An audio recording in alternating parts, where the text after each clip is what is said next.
नमस्कार, मैं हूं आपके साथ मयंक। देखिए, जिस तरह से अमेरिका ने वेनेजुएला पर स्ट्राइक करी, उसके बाद एक बड़ी रणनीति तैयार की गई है अमेरिका के खिलाफ, और ये रणनीति को सामने रखा है ईरान के सुप्रीम लीडर अली खामेनेई साहब ने।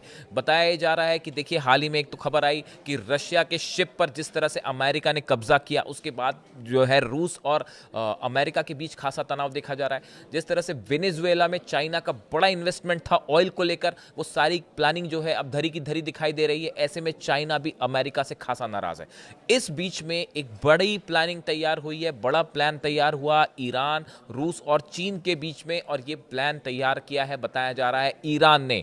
अली खामेनेई साहब ने जो प्रस्ताव सामने रखा है, उससे पुतिन भी सहमत दिखाई दे रहे हैं और जिनपिंग भी तैयार है। यानी ईरान के प्लान से कि आगे अब अमेरिका को कैसे रिस्पॉन्ड किया जाए, इसको लेकर रूस और चीन दोनों ने हामी भर दी है। और बताया जाता है कि ये प्लान को तैयार करने में मुख्य भूमिका अली खामेनेई साहब की है। ईरान के सुप्रीम लीडर और उनकी जो सिक्योरिटी काउंसिल है, उसने ये प्लान तैयार किया है। अब पहली बात समझिए कि ये प्लान क्या है।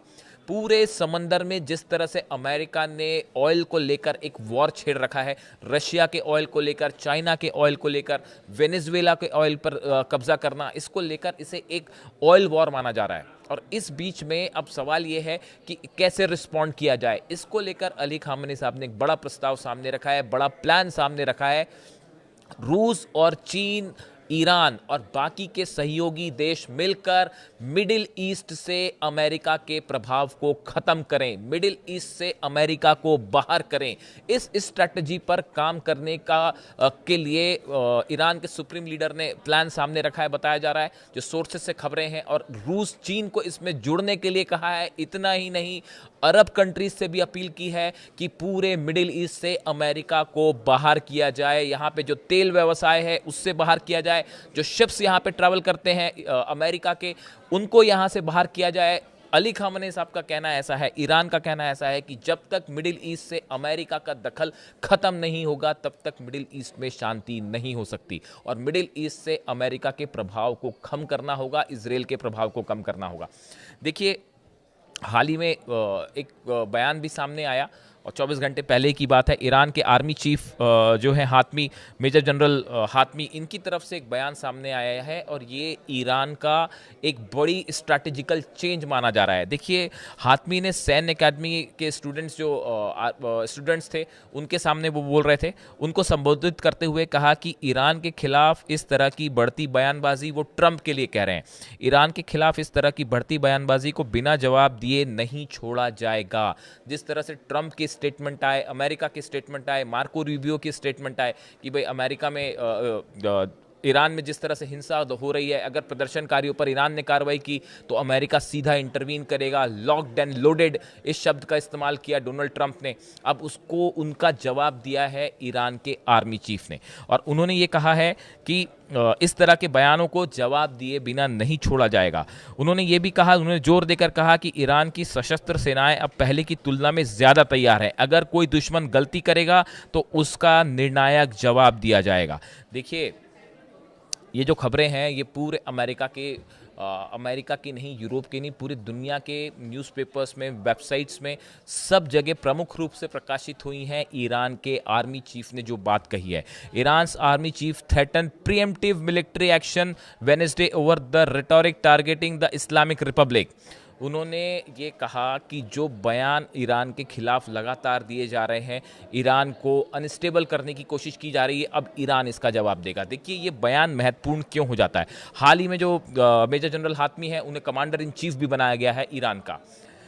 इनका ये बयान, ये माना जा रहा है कि ईरान ने अपने सिक्योरिटी पॉलिसी में एक बड़ा बदलाव किया है। अब तक ये मान के चला जाता था कि जब कोई देश ईरान पर हमला करेगा तभी ईरान उसका जवाब देगा, अपनी तरफ से हमला नहीं करेगा।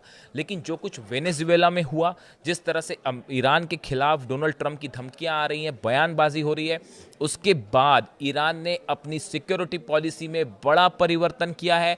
खामेनेई साहब की जो सिक्योरिटी काउंसिल है, उसमें यह फैसला लिया गया है कि ज़रूरत पड़ने पर अब ईरान पहले स्ट्राइक स्ट्राइक कर सकता है। अगर ईरान को इस बात का विश्वास हो जाए कि अमेरिका या इजराइल कोई भी देश उस पर हमला करने जा रहा है, ईरान के खिलाफ साजिश कर रहा है, तो प्रीएम्प्टिव स्ट्राइक कर सकता है ईरान, यानी सामने वाले देश के हमला किए बिना ही इस बार पहला वार ईरान भी कर सकता है। और ये बहुत बड़ा पॉलिसी चेंज है ईरान का। देखिए, अब तक जितने भी मौके आए उसमें ईरान ने कभी पहले एग्रेशन नहीं किया। ये अली खामेनी साहब के सख्त निर्देश थे कि ईरान ऐसा कोई काम नहीं करेगा जो मानवता के खिलाफ है, हम एटम बम भी नहीं बनाएंगे और हम पहले किसी देश पर हमला नहीं करेंगे। लेकिन जिस तरह से अब ईरान पे हिंसा फैलाई जा रही है, जिस तरह से ईरान को धमकियां मिल रही हैं हमले की, उसके बाद ईरान की सिक्योरिटी काउंसिल ने यह तय कर लिया है कि ज़रूरत पड़ेगी तो अब ईरान पहले अटैक करेगा। और इसको लेकर जो सबसे बड़ा खतरा अगर किसी को नज़र आ रहा है तो वो है बेंजामिन नेतन्याहू और इजराइल। ये एक बड़ा, इसको जितने डिफेंस एक्सपर्ट्स हैं वो ये मान के चलते हैं। देखिए, अली खामेनी साहब की सिक्योरिटी काउंसिल में जो फैसले होते हैं या ईरान के जो सिक्योरिटी से जुड़े बड़े फैसले होते हैं वो उस पर स्टक रहता है, उस पर कायम रहता है, वो उसको बदलता नहीं है बार बार। और इस बात को भी सब जानते हैं कि जब ज़रूरत पड़ी तो 180 मिसाइल मारने में भी ईरान ने बिल्कुल देर नहीं की। पूरे ईरान के बॉर्डर्स पर चप्पे चप्पे पर जो है मिसाइल्स तैनात हैं। और हालात ये पहुंच गए, मैं अगले वीडियो में आपको एक्सप्लेन करूंगा कि नेतन्याहू और इजराइल में कैसे बड़ा जो है वो एक चिंता का विषय बन गया है ये, कि ईरान की मिसाइल्स जो है वो कभी भी बरस सकती है हमारे ऊपर अगर वो होता है चुनौती। और यहां तक खबरें आई हैं इंटेलिजेंस सोर्सेज से कि 750 मिसाइल सिर्फ तेल अवीव को टारगेट करके लॉन्च पैड पर तैयार रखी गई है।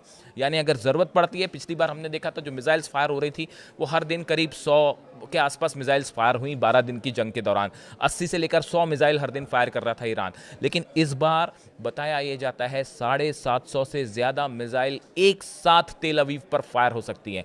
इस तरह की बातें जो है वो डिफेंस लॉबी में चल रही हैं। अब आप देखिए, एक तो अली खामेनी साहब का ये स्ट्रैटेजी तैयार करना कि मिडिल ईस्ट से अमेरिका का बायकॉट करो, अमेरिका को बाहर करो। अब इसमें कितने अरब देश साथ देंगे वो देखने वाली बात है। लेकिन चाहे यमन का मुद्दा हो, चाहे लाल सागर में अमेरिकी जहाज़ों का मामला हो, या फिर इन इलाकों से होते हुए जो जहाज़ गुजर रहे हैं अमेरिका के, उनको निशाना करने, उनको पर निशाना लगाने की बात हो, ऐसे कई सारे मुद्दे हैं जो आने वाले दिनों में एक बड़ा फ्लैश पॉइंट साबित हो सकते हैं। जिस तरह से रशिया के जहाज़ को रोका गया, बेला 1 पे को कैप्चर किया अमेरिका ने अटलांटिक ओशन में, उसके बाद पुतिन भी नाराज़ हैं, जिनपिंग भी नाराज़ हैं, और अब अली खामेनी साहब ने एक बड़ा प्लान सामने रखा जिसको दोनों देशों की बताया जा रहा है कि सहमति मिल चुकी है। अब ये तीनों देश मिलकर एक समंदर में एक बड़ी चुनौती खड़ी कर सकते हैं अमेरिका के लिए, और मिडिल ईस्ट से अमेरिका के प्रभाव को खत्म करने के लिए एक साझा रणनीति तैयार है, जिसमें बड़ी मात्रा में चाइना अब ईरान से ऑयल खरीदेगा।